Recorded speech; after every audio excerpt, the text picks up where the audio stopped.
গৌতম গম্ভীর এই মানুষটা যে টিমই থাকুক না কেন সেই টিমই চ্যাম্পিয়ন হয়ে যায় ভাই। কাপ মনে হচ্ছে কি অটোমেটিক গৌতম গম্ভীরের কাছে পৌঁছে যায়। 2007 সাল থেকে নিয়ে 2026 পর্যন্ত তোমাদেরকে জানিয়ে দিচ্ছি। 2007 সালে টি-20 বিশ্বকাপে টিম ইন্ডিয়া যখন প্রথমবার চ্যাম্পিয়ন হয়েছিল, গৌতম গম্ভীর সেই দলের ওপেনিং করছিলেন এবং দুর্দান্ত খেলেছিল, অসাধারণ খেলছিল এবং জবরদস্তভাবে ফর্মে ছিল সেই সময় গৌতম গম্ভীর, এবং টিম ইন্ডিয়া চ্যাম্পিয়ন হয়েছিল প্রথমবার টি-20 বিশ্বকাপে। এবং 2007 সাল থেকেই কিন্তু টি-20 বিশ্বকাপটা শুরু হয়েছিল। তো প্রথমবার টিম ইন্ডিয়া চ্যাম্পিয়ন হয়েছিল, সেখানেও ছিল গৌতম গম্ভীর। 2011 সালে টিম ইন্ডিয়া বিশ্বকাপ জিতেছিল দ্বিতীয়বার, 1983 সালে জিতেছিল, তারপর 2011 সালে জিতেছিল এবং সেখানেও ছিল গৌতম গম্ভীর এবং ম্যান অফ দ্য ম্যাচও হয়েছিল। 2011 সালে 97 রান করেছিল এবং কাপ চলে এসেছিল টিম ইন্ডিয়ার কাছে। তারপর কলকাতা নাইট রাইডার্সকে 2012 সালে প্রথমবার চ্যাম্পিয়ন করিয়েছিল গৌতম গম্ভীর নিজের ক্যাপ্টেন্সিতে এবং কেকেআর চ্যাম্পিয়ন হয়েছিল। তারপর আবার 2014 সালে দ্বিতীয়বার কেকেআরকে চ্যাম্পিয়ন করেছিল নিজের ক্যাপ্টেন্সিতে এবং কলকাতা নাইট রাইডার্স দ্বিতীয়বার হয়ে গিয়েছিল চ্যাম্পিয়ন। তারপর 2024 সালে কেকেআর দল থেকে একজন মেন্টর হিসাবে এসেছিল, প্রথমবার এসেছিল মেন্টর হিসেবে সেই বছরটাতেই, এবং কেকেআরকে আবার চ্যাম্পিয়ন করে দিয়েছিল মেন্টরের ভূমিকা পালন করতে গিয়েও। তো তিনবার কেকেআর যে চ্যাম্পিয়ন হয়েছে, তিনবারই কিন্তু গৌতম গম্ভীরের হাত ছিল।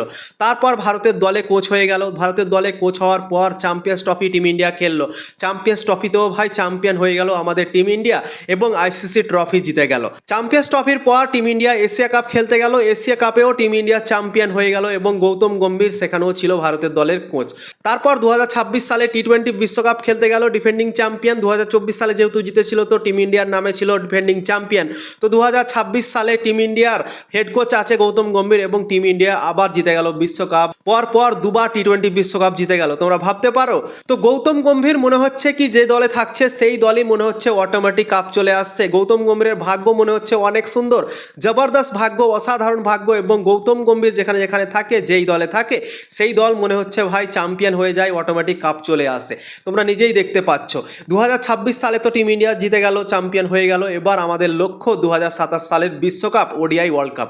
ওডিআই ওয়ার্ল্ড কাপ 2011 সালে টিম ইন্ডিয়া জিতেছিল, 2023 সালেও টিম ইন্ডিয়ার কাছে সুযোগ ছিল কিন্তু ফাইনাল ম্যাচে হেরে গিয়েছিল টিম ইন্ডিয়া, জিততে পারেনি, চ্যাম্পিয়ন হতে পারেনি। কিন্তু 2027 সালে আবার কিন্তু গৌতম গম্ভীর থাকবে সেখানে।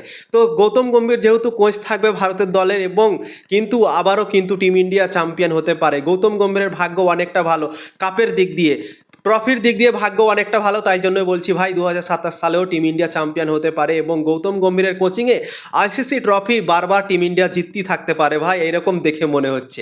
তো দেখা যাক 2027 সালে গৌতম গম্ভীরের কোচিংয়ে টিম ইন্ডিয়া চ্যাম্পিয়ন হতে পারছে কি পারছে না 50 ওভারের বিশ্বকাপে। কিন্তু জবরদস্ত চলছে গৌতম গম্ভীরের ফ্যাক্টর টিম ইন্ডিয়ার দলে ভাই।